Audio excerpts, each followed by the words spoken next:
Hi అండి. Welcome to my channel సిరితో సరదాగా.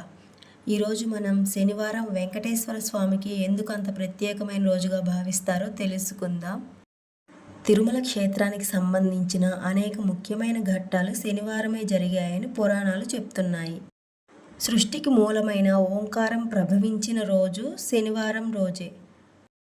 అలాగే శ్రీవారు తొండమాన్ చక్రవర్తికి ప్రత్యక్షమై తిరుమలలో శ్రీవారి ఆలయం నిర్మించమని ఆదేశించిన రోజు కూడా శనివారమే. అలాగే స్వామివారి ఆయుధమైన సుదర్శన చక్రం కూడా ఉద్భవించిన రోజు శనివారమే అని చెప్పబడుతోంది. కలియుగంలో స్వామివారు ప్రజలకు మొట్టమొదటిసారిగా దర్శనమిచ్చిన రోజు కూడా శనివారమే.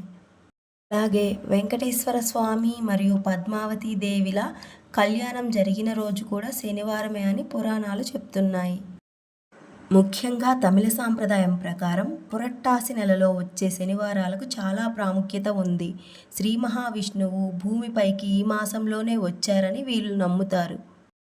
అలాగే శనీశ్వరుడు ఏ భక్తులైతే శనివారం రోజు వెంకటేశ్వర స్వామిని నియమ నిష్టలతో భక్తితో పూజిస్తారో వారిపై శని ప్రభావం ఉండదని వెంకటేశ్వర స్వామికి వాగ్దానం చేస్తారు.